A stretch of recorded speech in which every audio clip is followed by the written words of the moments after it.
बहुत समय पहले की बात है। गांव में एक सुंदर लड़की आती है। पूरे गांव वाले उसे देखकर हैरान रह जाते हैं, क्योंकि उससे सुंदर लड़की उन्होंने आज तक नहीं देखी होती। अरे गोपाल भाई, वो देखो कितनी सुंदर लड़की है भाई। इसे आज से पहले तो कभी नहीं देखा। लगता है पास के गांव से आई है। हाँ भाई, मुझे तो इससे पहली नजर में ही प्यार हो गया है। कुछ भी हो जाए, मैं इसी से शादी करूंगा। अरे गोपाल भाई, लेकिन ये जंगल की ओर क्यों जा रही है?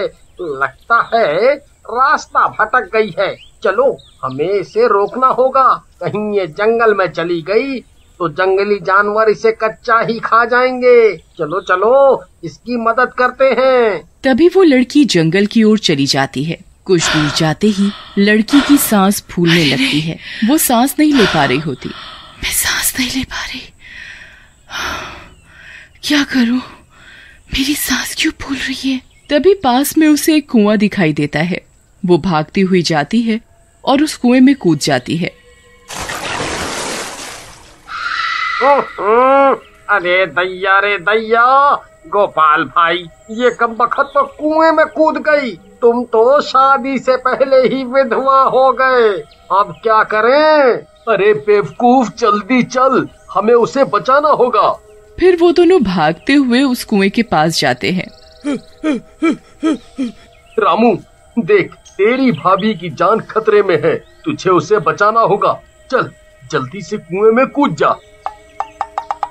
वाह बेटा वाह, शादी का लड्डू तुम खाओ और अपनी जान हम खतरे में डालें। मैं नहीं कूदने वाला इतने गहरे कुएं में। हाँ, कमबख्त, तू किसी काम का नहीं है, मुझे ही जाना होगा। फिर गोपाल कुएं में कूद जाता है और लड़की का हाथ पकड़ लेता है। जी, आप ठीक तो हैं? आप इस कुएं में क्यों कूद गईं? आप मरना क्यों चाहती हैं? अरे, आपने मुझे बचाने के लिए अपनी जान खतरे में क्यों डाल दी? कहीं आपको कुछ हो जाता तो मैं अपने आप को कभी माफ नहीं कर पाती। जी, ये तो मेरा फर्ज था। अरे गोपाल भाई, जल्दी से रस्सी पकड़ लो, मैं तुम दोनों को ऊपर खींच लूंगा। फिर रामू उन दोनों को रस्सी से ऊपर खींच लेता है। तभी गोपाल उस लड़की से प्यार का इजहार करता है और उससे शादी करने की इच्छा जाहिर करता है। लड़की भी उसकी बहादुरी देखकर उसे शादी करने के लिए हाँ कर देती है और उनकी शादी हो जाती है। फिर शादी की पहली रात। अरे प्रीतम, आज तो हमारी शादी की पहली रात है। मैंने फिल्मों में देखा है, पत्नी पति के लिए दूध का गिलास लाती है। तुम भी मेरे लिए एक गिलास गर्मा गर्म दूध लाओ ना। जी ठीक है, अभी लाई। फिर इतना बोलकर राधा रसोई की तरफ जाती है। तभी उसकी सांस फूलने लगती है। अरे नहीं, मैं सांस नहीं ले पा रही। लगता है मुझे अभी जाना होगा। तभी राधा भागती हुई घर से बाहर निकल जाती है। अरे ई का हो गया? अरे प्रीतम, कहाँ भागी जा रही हो? कौनो भूत वूत देख लिया क्या? अरे प्रीतम सुनो। फिर गोपाल भी राधा के पीछे पीछे भागने लगता है। राधा सीधे जंगल की तरफ भागती है। अरे कमबख्त, इतनी रात गए जंगल की तरफ क्यों भाग रही है? जंगल में मंगल करना चाहती है क्या? अरे मर गए रे। अरे प्रीतम सुनो, इतनी रात गए जंगल में जाना ठीक नहीं रहेगा। तभी राधा भागती हुई जाती है और सीधा उसी कुएं में कूद जाती है। अरे मर गए रे। ये क्या? ये नास मिट्टी तो फिर से कुएं में कूद गई। अब क्या करूं? फिर गोपाल भागता हुआ कुएं के पास जाता है। अरे प्रीतम, तुम ठीक तो हो? अब क्या करूं? वही कुएं के पानी में कूदते ही राधा की सांस में सांस आती है। शुक्र है थोड़ी सांस तो आई। अब जाकर मेरी जान में जान आई है। अरे प्रीतम, तुम ठीक तो हो?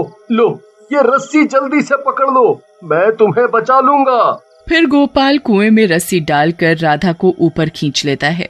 तुम्हारा दिमाग खराब तो नहीं हो गया, जो फिर से इस कुएं में कूदकर अपनी जान देना चाहती थी? राधा गोपाल की बात का कोई जवाब नहीं देती और चुपचाप वापस अपने घर लौट जाती है। और फिर अगले दिन राधा मन ही मन सोचती है, लगता है मुझे इन्हें सब सच बता देना चाहिए। नहीं, अगर सच बता दिया तो दिक्कत हो जाएगी। नहीं, मैं इन्हें सच नहीं बता सकती। फिर रात होने पर, अरे प्रीतम, कल की रात तो चौपट हो गई, क्यों ना आज की रात को रंगीन बनाया जाए? जी ठीक है, मैं अभी आपके लिए गर्मा गर्म दूध का गिलास लाती हूँ। फिर राधा रसोई में दूध गर्म करने लगती है। तभी उसकी सांस फिर से फूलने लगती है। अरे नहीं, मेरी सांस फिर से फूल रही है। मैं सांस नहीं ले पा रही। लगता है मुझे अभी पानी में जाना होगा। फिर राधा रसोई से भागती हुई जाती है और गोपाल उसे देखता रह जाता है और वो घर से बाहर निकल जाती है। अरे नहीं, ये नासमिटी तो फिर से पीटी उषा बन गई। अरे कमबख्त अब कहाँ भागे जा रही है? अरे मर गए रे, अब क्या करूं? कहीं ये फिर से उस कुएं में कूदने तो नहीं जा रही? फिर गोपाल भी उसके पीछे दौड़ना शुरू कर देता है। अरे नासमिटी रुक जा, कहाँ भागे जा रही है? अरे रुक जा। राधा गोपाल की एक नहीं सुनती और सीधा उस कुएं में छलांग लगा देती है और कुएं के पानी के अंदर नीचे तक चली जाती है। गोपाल कुएं के अंदर झांकने लगता है। अरे कमबख्त कहाँ चली गई? आज तो ये कुएं में दिखाई भी नहीं दे रही। अब क्या करूं? अरे प्रियतम, तुम कहाँ हो? तभी राधा पानी के ऊपर आ जाती है। राधा को देखकर गोपाल की जान में जान आती है। शुक्र है भगवान का, मुझे लगा तुम इस गहरे पानी में डूब गई। फिर गोपाल रस्सी फेंक कर राधा को कुएं से ऊपर खींच लेता है और राधा के बाहर आते ही उससे सवाल जवाब करने लगता है। बस राधा, बहुत हो गया। तुम कहीं पागल तो नहीं हो गई जो रोज रोज इस कुएं में कूद जाती हो? आज तुम्हें मुझे असलियत बतानी ही होगी। अगर तुम इस शादी से खुश नहीं हो तो ठीक है, मैं तुम्हारे साथ जबरदस्ती नहीं करूंगा। तुम मुझे छोड़कर जा सकती हो, लेकिन रोज रोज अपनी जान देने की कोशिश मत करो। नहीं जी, ऐसी कोई बात नहीं है। आपने मुझसे शादी करके मुझे एक नया जीवन दिया है। मैं आपके साथ बहुत खुश हूँ। अच्छा, अगर मेरे साथ खुश हो तो फिर रोज रात को अपनी जान क्यों देने चली आती हो इस कुएं के पास? लेकिन राधा गोपाल की किसी बात का कोई जवाब नहीं देती और चुपचाप वापस घर की ओर चली जाती है। फिर अगले दिन गोपाल मन ही मन सोचता है, एक काम करूंगा, आज इसे बेड के साथ बांध दूंगा, फिर देखता हूँ ये कैसे कुएं में कूदने जाती है।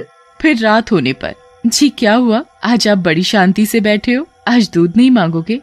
नहीं, मुझे अब दूध पीना ही नहीं है। मैं जब भी तुमसे दूध मांगता हूँ तुम कुएं में कूद जाती हो। अरे जी, ऐसी कोई बात नहीं है। नहीं प्रीतम जी, आप सो जाओ, आज आप आराम करो। फिर गोपाल सोने का नाटक करने लगता है और जैसे ही राधा सोती है वो उसके पैर को जंजीर से बांधकर बेड के साथ ताला लगा देता है। अब देखता हूँ अपनी जान कैसे देगी। फिर गोपाल भी चैन की नींद सो जाता है। तभी कुछ देर के बाद राधा की सांस फूलने लगती है। वो जोर जोर से हाँफने लगती है। अरे नहीं, मैं सो कैसे गई? मैं तो भूल ही गई थी कि मुझे कुएं में जाना है। फिर राधा जैसे ही वहाँ से निकलने की कोशिश करती है तो उसे पता चलता है कि उसका पैर तो जंजीर से बंधा हुआ है। अरे नहीं, ये क्या किया आपने? नहीं, अरे नहीं, मैं सांस नहीं ले पा रही। अजी मेरी मदद कीजिए, मैं सांस नहीं ले पा रही हूँ। तभी राधा बेहोशी की हालत में जमीन पर गिर जाती है और आवाज सुनकर गोपाल की नींद भी खुल जाती है। अरे राधा, क्या हुआ? तुम जमीन पर क्यों बैठी हो? तुम्हारी तबीयत ठीक तो है ना? जी मैं सांस नहीं ले पा रही हूँ। मुझे पानी चाहिए, पानी, बहुत सारा पानी। हाँ ठीक है, मैं अभी तुम्हारे लिए पीने का पानी लाता हूँ।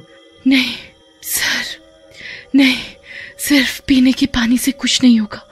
मुझे बहुत सारा पानी चाहिए। मुझे कुएं में ले चलिए, मुझे कुएं में ले चलिए। हाँ ठीक है, तुम घबराओ मत, तुम्हें कुछ नहीं होगा। मैं अभी तुम्हें ले चलता हूँ। तभी राधा की सांस और ज्यादा फूलने लगती है। जी कोई फायदा नहीं, कुआं यहाँ से बहुत दूर है, मैं वहां तक नहीं पहुंच पाऊंगी। मेरा आखिरी समय आ गया, अब कोई फायदा नहीं है, रहने दीजिए। नहीं राधा, मैं तुम्हें मरने नहीं दूंगा। लेकिन ये सब हो क्या रहा है? मुझे कुछ समझ नहीं आ रहा है। आखिर तुम्हारी सांस ऐसे क्यों फूल रही है? तुम्हें सांस लेने के लिए पानी की जरूरत क्यों है? आखिर तुम हो कौन? तभी राधा सांस न आने की वजह से बेहोश हो जाती है। अरे नहीं राधा, राधा, राधा, तुम ठीक तो हो? आंखें खोलो राधा, मैं तुम्हें इस तरह मरने नहीं दूंगा। राधा, अरे अरे, अब क्या करूं? हाँ, एक काम करता हूँ। फिर गोपाल राधा को उठाता है और गांव की नदी की ओर दौड़ पड़ता है। तुम घबराओ नहीं राधा, मैं तुम्हें कुछ नहीं होने दूंगा। हम बस पहुंचने ही वाले हैं। और फिर कुछ ही देर में वहां पहुंच जाता है और वहां पहुंचते ही राधा को नदी में डाल देता है। राधा नदी के पानी के अंदर डूब जाती है और गोपाल उसे देखता रहता है। अरे राधा, तुम ठीक तो हो? राधा, तुम कहाँ हो? राधा, सांस लो राधा, सांस लो। लेकिन राधा नदी में डूब जाती है और उसका कोई अता पता नहीं होता।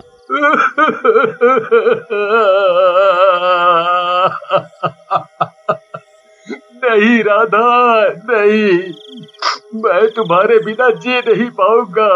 राधा, राधा, मुझे छोड़कर मत जाओ। राधा, मैं तुम्हारे बिना जी नहीं पाऊंगा। ठीक है, अगर तुम नहीं तो मैं भी नहीं। मैं भी इस नदी में ही डूबकर अपनी जान दे दूंगा। फिर गोपाल भी उस नदी में कूद जाता है और डूबने लगता है। अरे अरे, मर गया। अरे हाय राम, कोई मुझे बचाओ। अरे अरे, मर गया। अरे गोपाल पानी में डूब रहा होता है। तभी राधा जलपरी बनकर वहां पहुंच जाती है।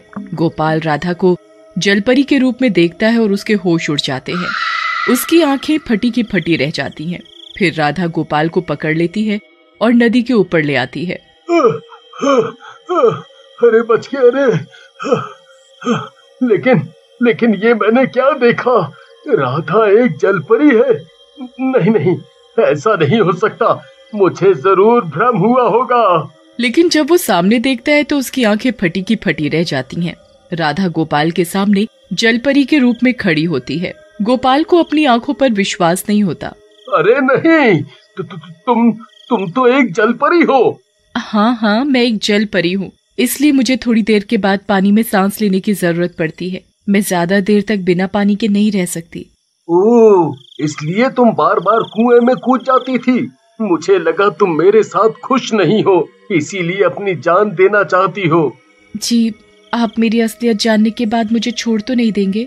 अरे नहीं नहीं राधा, कैसी बातें करती हो? मैं तुमसे बहुत प्यार करता हूँ। मैं तुम्हें कभी नहीं छोड़ूंगा। चलो अब घर चलते हैं। फिर जैसे जैसे वक्त बीतता है, राधा की पानी की प्यास और बढ़ती जाती है। अब उसे हर वक्त पानी की जरूरत महसूस होती है। अरे नहीं, मैं सांस नहीं ले पा रही।